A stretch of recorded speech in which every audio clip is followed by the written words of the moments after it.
Hello, and welcome to the ONTIC Protective Intelligence Podcast. I'm Fred Burton with the ONTIC Center for Connected Intelligence.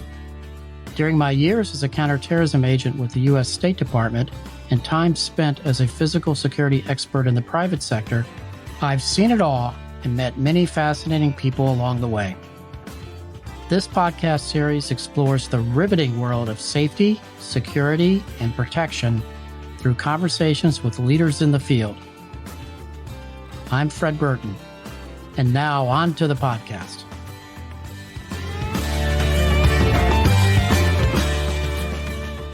Hi, I'm Fred Burton, here today with Barry Conlon, the CEO and founder of Overhaul, the global leader in transit risk management and visibility solutions. Barry has over 30 years of experience in supply chain security and is widely recognized as one of the pioneers of modern-day supply chain security standards and best practices. Barry's extensive background in security operations is rooted in his 11-year tenure with the Irish Defence Forces, the Irish Special Operations Unit, and Army Ranger Wing. Barry, welcome to the ONTIC Protective Intelligence Podcast. Delighted to be here, Fred. Thank you for the invitation. Oh, it's certainly my pleasure, Barry. I can think of nobody that understands this space better than you. And for the benefit for our listeners, how the heck did you get into a career in security? Yeah, I suppose my first career was in the military, straight out of high school. You can probably tell from my accent, I'm not from where I live currently in Austin, Texas. I'm not from these parts, as they say. I was born and raised in Ireland, and I was lucky enough to have the opportunity to join the military. I got selected early to a special operation tier 1 unit. Spent about 10 years kicking doors all around the world. And a lot of it was to do, believe it or not, with UN peacekeeping missions that had a lot to do, like probably one of the closest ones I spent 7 months there it was in Mogadishu in the early 90s, like during that Black Hawk Down incident. Our mission was to make sure that the logistics professionals from our military were kept safe from a lot of these bad guys who wanted to steal the food and actually caused a famine. So that got me my first exposure to supply chain, which in the military, as you know, is a very strategic operation. And I decided that it was after 12 years in the military, it was time to get out and test my skill set in the corporate world. And it led me to found my first company and with a couple of other buddies called FreightWatch, which we grew globally. It's kind of where I first met you, Fred, in the early days of 2000s in Dell. You remember? I sold that to a Fortune 50 about 2012. Funny enough, I ended up buying it back again in February of last year. And I built Overhaul, which is a supply chain risk management company that protects our customers' supply chains, provides visibility, and provides them with an opportunity to know when something is going wrong. More importantly, we're in a position based on our infrastructure to actually fix problems and report results. So, still enjoying the chase, as they say, and delighted to be here today to share some of my experiences. Barry, we have a lot of guests in our podcast in our industry that have certainly transitioned out of the government or in the military. And as you look at your experience serving in the Irish military and the Irish special operations arena, how has that influenced your career and leadership style? Oh, it meant everything. I think and you're right. You do see a lot of people from the various tier one, tier two, tier three units. Guys that have served in kind of like you have, Fred, at very senior levels of, the intelligence services. That it's foundational. Like I've never went to college, but I served 12 years in a very high performing, very kind of results driven organization that you survive by being A stream. And being able to deal with that kind of okay, yeah, maybe someone's not shooting at you like it used to be, but at the same time, your competitors are firing at you all the time, and you just learn, foundationally what it takes to survive.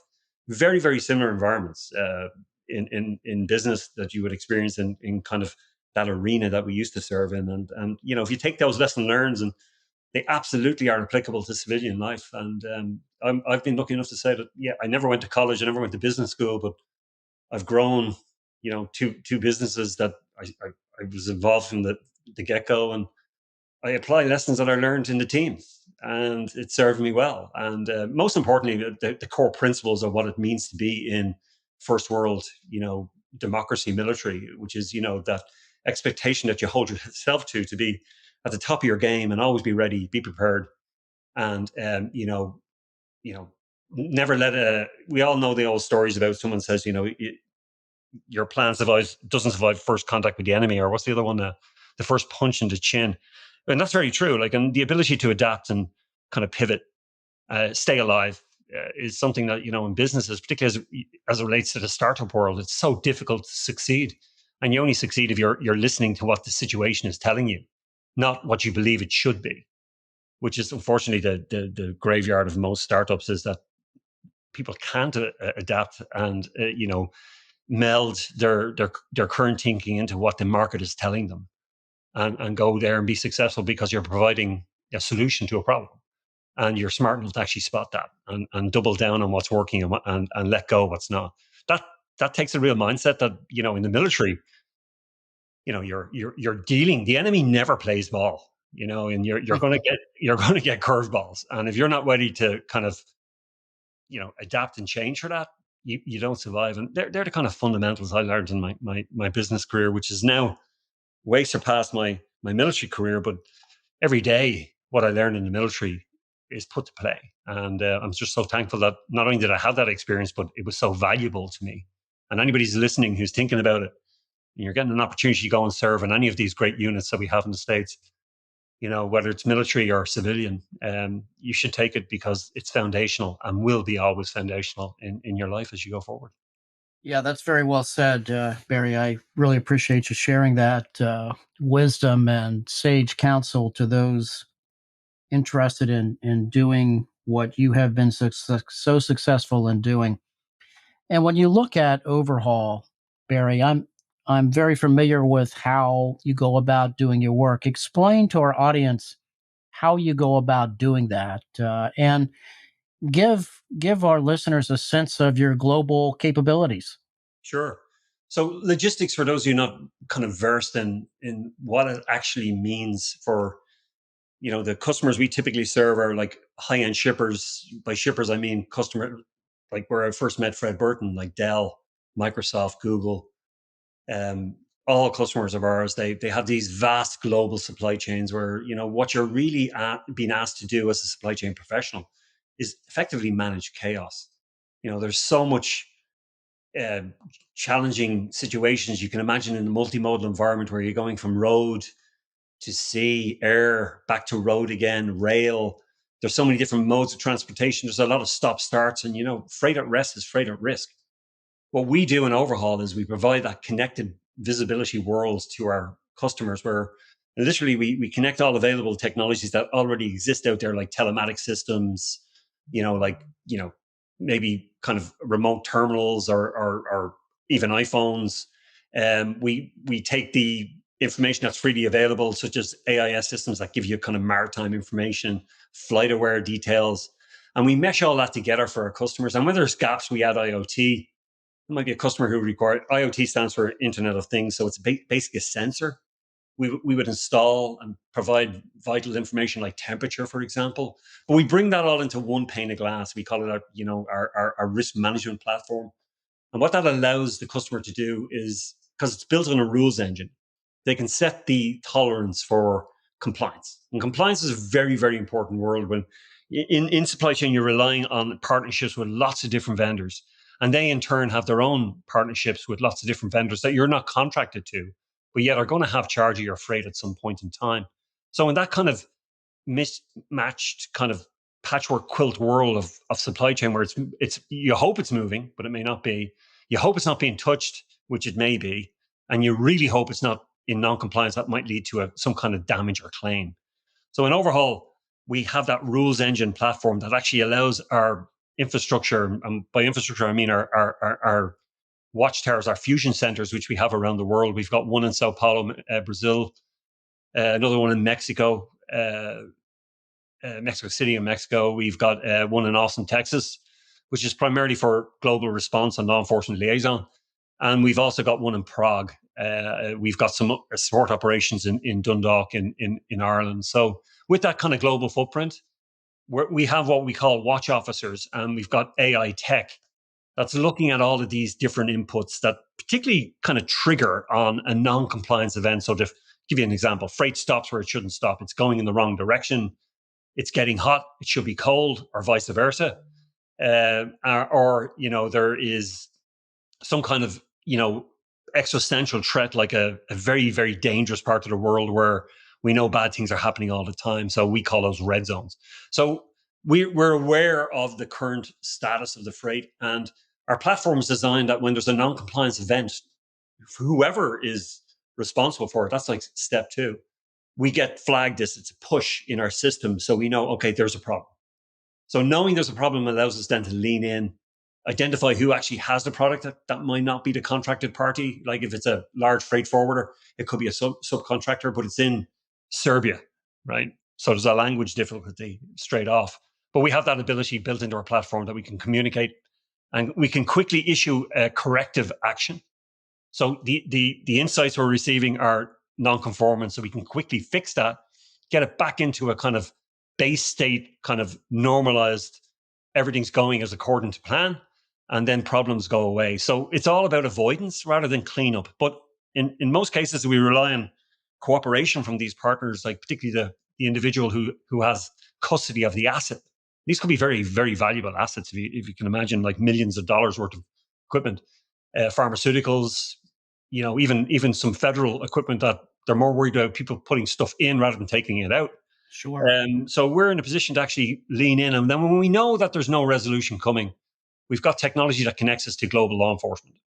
And that allows us then to provide a package, a digital package to the nearest law enforcement entity. We're already validated.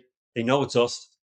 And that we would not be sending them this data unless there was a real issue. So it's about dropping a data package onto the cop who's 5 miles ahead of the stolen load, who now has all the information like descriptions, unique identifiers, all the stuff he needs to be successful or she needs to be successful. And effectively, you're recovering quickly. We do probably 3 to 4 of them a day globally. Wow. But it used to be one a week. It's exploding, Fred. I've never seen it as busy as it is now because supply chains are interesting. COVID changed everybody's attitude to buying online. And now, even ingestible pharmaceuticals, which you would never buy online unless you got them from a validated pharmacy, people are regularly ordering these things. And the criminals are quick to respond. They realize that supply and demand. They're really good at logistics themselves. And what do? They're in there. They're jacking a load, and they're selling it quickly in its factory wrapping. I put in inverted commas, which effectively says to us when we look at all these different sites they buy them on, or the consumers buy them on, they're all fed with illicit material, and that has led to, in some cases, deaths when people have actually taken tainted product that hasn't been kept in the conditions it needs to be kept in. Part of what we monitor for is that compliance with government regulations like FDA. But all of that into one package, we call it the single pane of glass. You can see your global supply chain. That's an eye candy picture, Fred. But you know as well as I do, what we're looking for is the problems. And we want to lean in and fix them. And that's really what our tools are designed to do. And I suppose what makes Overhaul different from other visibility players who are very SaaS orientated, we have the infrastructure to actually fix, not just report. We like to report solutions that have already been enacted and there isn't a problem. And that's where my customers, chief supply chain people in these really large global entities say to me, look, I just sleep better when I know Overhaul's on the inside. Yeah, that's amazing. And the complexity of just protecting the global supply chain. As we know, Barry, manufacturers face many unique challenges from protecting their facilities and operations to just general disruptions. And you touched on it briefly, but you really have your finger on the pulse when it comes to trends. And what are you seeing when it comes to trending in the security space for supply chains? What are the threats that you're seeing currently? And perhaps what are some of the threats that you're looking at that are over the horizon that people aren't thinking about? Yeah, look, what's really changed in the last couple of years, I mentioned COVID. COVID was just, a 24-month condition where everybody kind of adjusted their life to suit the fact that, you got to bunker down, you got to make sure that, protecting your family, the world basically went into, a batten down hatch mode. But that changed our behaviors. And behavioral change, as you know, in supply and demand, especially when it relates to criminal fraternities, they are incredibly, incredibly entrepreneurial when it comes to figuring out a problem. Because, we battle with these organized and the less organized elements that are located globally. That, if you can imagine, you go into a bank and you try to kind of hold up with a gun, especially you do a place like Texas where, a lot of people are carrying. Right. There's cash limits on drawers, there's die packs and what you do get away with. Like, at best, I think the average the FBI would say is about ten to $15,000 in a successful bank heist. You can walk into a truck stop. There might be 200, 300 trucks parked there.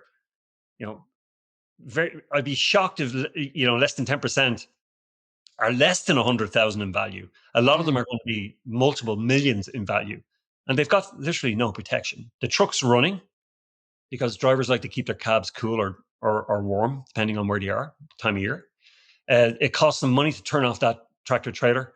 I have never seen a truck alarm in my 30 years experience in this industry, particularly in my last 23 years in North America. Never seen a truck alarm, and you're blessed if a truck driver actually locks the door. A lot of them wow. do. So you're literally stepping into a running vehicle, and if you can drive, you've got a capacity to drive a commercial vehicle. You're driving away with millions of dollars, and they don't do it as random. Although some do as randomly as that. A lot of them would use their techniques to actually identify what it is they're stealing by following it from source. The usual surveillance methods, Fred.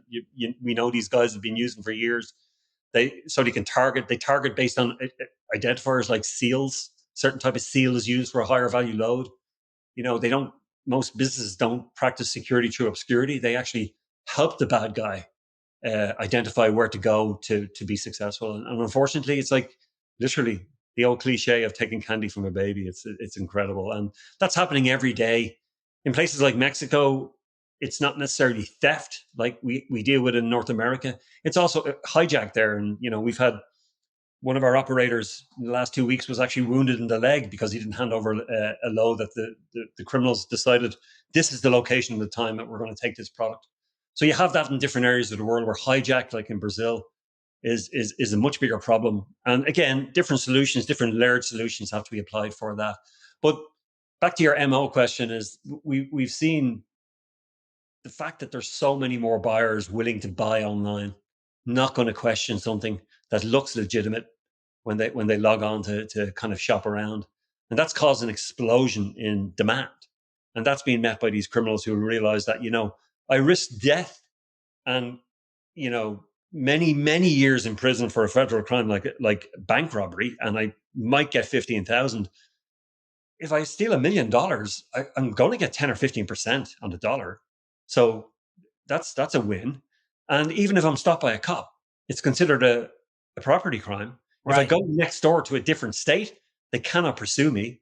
That's the FBI's job, and they don't have resources in cargo crime because again, it's a property crime. It's not terrorism or major crime, and they're not measured on it. So effectively, I have no downside. So why wouldn't I go after this higher reward with less risk? And that's happening and exploding all over the world, but driven by demand, just like drugs is driven by demand. That it's going to be filled by nefarious means, whether we like it or not. And our job is to make sure that our customers that are operating globally in these very very different but difficult environments, it's seamless from end to end to make sure that we can protect that freight as it's moving through the supply chain and effectively just tweak it. Most exposures in supply chain are we call unwitting exposures. They're like you didn't know what you were doing and you just created an exposure that's going to be exploited. Like I said, we call it freight at rest is freight at risk. And we're in a position to actually make sure that you're not as exposed by helping you by sharing information, by communication, and just helping you kind of reinforce your livelihood by not being a victim to cargo crime, which is a massive global problem. So that's how we do it. It's a partnership with the drivers who have the hardest job in the world, and our customers. We're currently at this. Just give you a kind of a scale, Fred. We probably have about 1.3 trillion dollars in cargo value on our platform at any one time, Oh my. and we operate at one of the measuring sticks that people use to see how much damage or loss occurs in supply chain, there's a thing called a loss ratio. It's to do with your insurance program. And standard average where you're doing really well as it relates to claims is about 40-50%. If you're an insurance company and that's your loss ratio, you're doing really well. We're operating at about 6 to 7%. Wow. So it really works. Like when overhauls on the inside, good things happen. Your supply chain speeds up, your loss and damage goes down, and that's a happy customer when they have that experience. Barry, this has been so enlightening to chat about this, and I know our listeners probably are going to have a lot of questions. What's the best way for them to reach out to you or to get in touch with Overhaul? Well, probably by email, all method I know, but yeah, send me an email, barry.conlon at over-hall.com. Always happy to log on to our website. It's the same, www.over-hall.com. You can get a lot of information there. We can get set up some online demos for you to actually see what it is, what we do, and how we do it, and we can go from there. But yeah, there's a lot of risk out there, which allows OnTick and Overhaul to be successful, but it's more important about what you do and what benefits you get in your preventive strategies. You just don't want to have to deal with the problem in the first place. Make it go away, and that's all about intelligence and being forearmed, right, Fred? It's what it's all about. It really is. Barry, I want to thank you for being on the OnTick Protective Intelligence podcast today. My pleasure, Fred. Anytime. It's good to see you, my friend. Good to hear your voice.